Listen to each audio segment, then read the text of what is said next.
Dragon Ball Xenoverse 3 is coming to next-gen consoles only, and this is actually a big deal for the Xenoverse series since it's always been massively hindered by releasing on stuff like the Xbox One, PlayStation 4, and then upgrading to the PS5 and Series X with Xenoverse 2, but even then, it held the game back massively, something that Xenoverse 3 will not suffer from, as will be getting the same benefits as games like Dragon Ball Sparking Zero, meaning the game will be absolutely pristine when it comes to graphics, have features that could not be done on old generation hardware of Xenoverse 1 and 2, such as transformations, character customization. All of that's going to be massively updated to compensate this new version of the game. And finally, there will be netcode fixes in this. Hello everyone, it's me again, Steve Doja here, back to more Dragon Ball Xenoverse 3, and this time I just wanted to talk about the next gen update. Now I'm going to start off by talking about how it benefits newer games, and I'm going to talk about why it did not benefit Xenoverse 2 when upgraded to next generation systems, okay? So we're going to start off with Sparking Zero. Sparking Zero for one looks amazing. The game has lots and lots of characters, all with unique animations and different super tactive, different visual effects, and all this other insane stuff. They can finally actually apply this level of quality to Xenoverse 3 as well, because the game will not be made for backward systems. They might make a Switch port later, but it doesn't seem like it's going to launch with a Switch port. If it's moving the same as Sparking Zero, it will not launch with a Switch port, because that would obviously bring the whole system down. They would have to make a lower end version of the game later, rather than making a low end game now and then try to buff it like in the future. This isn't me saying that Xenoverse 3 is going to look exactly like Sparking Zero and have all the same features as Sparking Zero. If anything, it's probably going to have even more features than Sparking Zero, because Sparking Zero has quite a little amount of features, but Xenoverse 1 and 2 already have loads, and Xenoverse 3 will most likely be carrying most of them over. Even though, again, they'll probably be working with a different engine, and it's going to be on newer hardware, so stuff like attack animations and super attack animations, they're all going to look completely different from the way they looked in Xenoverse 2, because the game is so much newer. But one thing that's going to be entirely different from Xenoverse 2 as well, that I'm really excited for, is the netcodes, because another reason why Xenoverse 2's netcode suffers so much is because Xenoverse 2's netcode was obviously made to, be able to work on multiple systems, right? A good example is people who are playing on Xbox One are going to be playing with people on Series X, and this gets even worse after they did the quote-unquote next-gen update for Xenoverse 2, which made the netcode obviously just, choke itself even harder. But Xenoverse 3 will not be having these issues. It'll be having the exact same launches as Sparking Zero, which again, the fewer servers that you have to contend for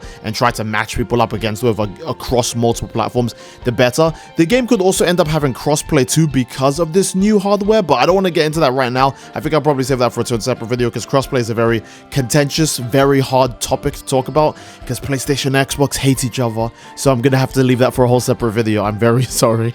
Now, Xenoverse does use a delay-based kind of netcode. It doesn't use like a rollback kind of netcode that just delays the game instead when things are lagging, which is the exact same way as Sparking Zero. Rollback netcode, if you guys want an example, is what Dragon Ball FighterZ has right now, where time kind of just rewinds itself to adjust to make things better on quote for both parties. But Xenoverse 3 will have something more like Sparking Zero and more like Xenoverse 2, where the game just kind of delays some actions to try and compensate for the fact that the connection is not so pristine.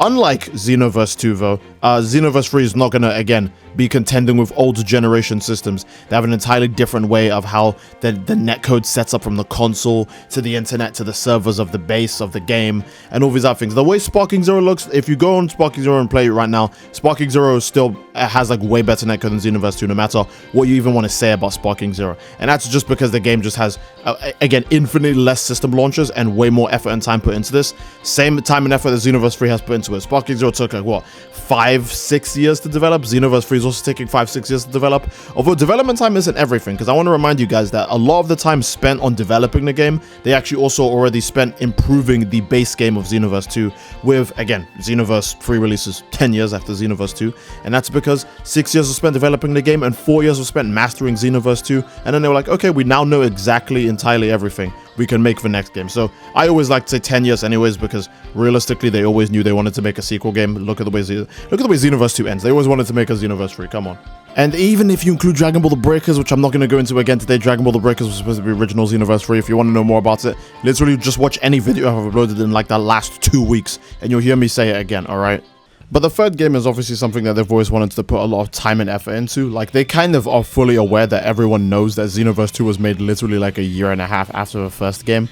And it really shows. Xenoverse 2 is way better than Xenoverse 1, don't get me wrong, but it really shows. And they are obviously like, okay, let's take way more time to develop the next game. Let's make it much better. And again, originally it wasn't supposed to take as long as it is now, but at least the longer the better, right? That's how it works, equivalent exchange. If you're taking longer to do something, then it's most likely better. better. And I'm okay with that. I'm sure most people are okay with that, because that means that this game is going to have some serious promise to keep, man. And with this new next-gen features as well, they can make an even bigger version of the city. Now, we already know this, because if you watch the Xenoverse 3 trailer, that city is way bigger than Conson City. And it's not like you could say, oh, well, that's just a trailer. That doesn't give you a good idea of the size of the city. Bro, go to Xenoverse 2's original trailers, and the amount of Conson City you see in the 2D animated sections is exactly the amount that's in the 3D open world. This is not a joke. It's actually just going to be the real scale of the city is going to be absolutely ridiculous. So again, like I've probably said, they'll probably increase the flight speed a ton, like with Kakarot. Again, Kakarot is another next-gen game. When Kakarot got its next-gen update, it wasn't like a Xenoverse 2 kind of next-gen. It was a big next-gen, and it made the game way different. So most likely we'll have like Dragon Ball Z Kakarot like flight speed, so we can actually move around the city. If we have the Xenoverse 2 flight speed, holy crap, we are not going anywhere. We'll probably be slower than the cars that you see in the trailer if we have Xenoverse 2 flight speed. So yeah, I can't wait to actually see how they do all that open world, big kind of stuff with the new graphics. This is obviously going to affect stage gameplay as well, like fighting on stages. Oh man, who knows if we're going to get stages as big as like the Namek stage from Xenoverse 1 and 2 again. We'll probably have multiple stages that are just giga colossal in scale. Xenoverse 2, by comparison, gets like really screwed over by the weird way that the game has been done, especially when it comes to how it's tackled online. Do you know Xenoverse 1 servers are still up, and Xenoverse 1 servers are connected to Xenoverse 2 servers? I think that's the main reason why Xenoverse 1 servers haven't gone down, because if they did go down, it would break Xenoverse 2 servers as well. Why? I don't know. It's just bizarre. My main theory about this is because of the save data system. You guys remember the save data transfer system, right? You go transfer your Xenoverse 1 save data to Xenoverse 2. I think that genuinely is like a real reason as to why Xenoverse 1 servers are still up. Like, I'm not kidding. If you go on Xenoverse 1 right now, you get a friend, go on Xenoverse 1, you can probably fight each other right now. It's so weird that the game servers are still up even after 10 years, especially when Xenoverse 2 has all the content Xenoverse 1 has and more. Like, it fully replaces Xenoverse 1, and its servers are still up. So I think that's another reason why Xenoverse 2 servers suck so bad, because Xenoverse 1 didn't even have great servers to begin with, because it also has a really weird launch system. And then Xenoverse 2 has like a next-gen update version, then it has the base form versions, then it has like the Series X version and the Xbox One version and the PS4 version and the PS5 version, and then it has different editions that come with different DLC packs. And the bloat. The game's file size was not meant to hold an object as big as Conson City TV in the TV, but like when it does, it like makes the game chug and all of these other things happen, and it really just drags Xenoverse 2 down. Xenoverse 2 has a lot of reasons as to why the netcode is so bad, and it's things that we won't have to worry about, at least when Xenoverse 3 first releases. We won't have to worry about it. I hope they do actually manage to figure out a way to reduce the bloat in Xenoverse 3, because obviously when they start adding stuff like tournaments, Conson City TV or West City TV, whatever they want to call it, and they add all of these extra new features and all these DLCs into the game, those files make the games, you know, just heavier and less optimized. Even when the DLCs don't add something big to the game like Conson City TV, it's still adding like more super attacks and more character models, just makes the game laggier.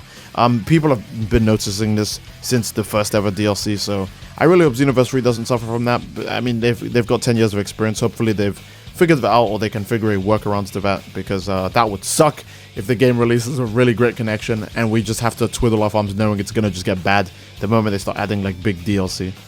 Either way, I think that's a perfect place to end the video, guys. Just wanted to talk about the next-gen update, because next-gen in general obviously has lots of beneficial features when it comes to games, and I think a game releasing next-gen only again is a much better sign for it. Look at Dragon Ball Sparking Zero. That game looks so unbelievably clean, and it's not just the time and effort put into it, but it's the fact that it doesn't have to water itself down or restrict itself by putting itself on a last-generation console, which obviously gives the game just less performance to work with, less space to work with, less features to work with, because they're going to be worried about, you know, frame rates and optimization and all these other things. So I'm very glad that Xenoverse 3 is not going to take that risk. It's just going to release as next gen only. My biggest fear is that when it releases, the next generation of consoles is going to come out, like the Xbox Series XX and the PS6. So it's like, yeah, that's a little concerning, but at the same time, they could probably just do a quick update, and hopefully it won't ruin the game like Xenoverse 2 updating to the next one. But regardless, that's a good place to end the video. I do hope you guys enjoyed the video, and if you did, then obviously again, please leave a like on the video. Don't forget to subscribe, it really supports the channel. Leave a comment down below as to what you'd like to see next. I do love you all. I hope you enjoyed, and I'll see you all the next time. Take care, and peace. Bye bye.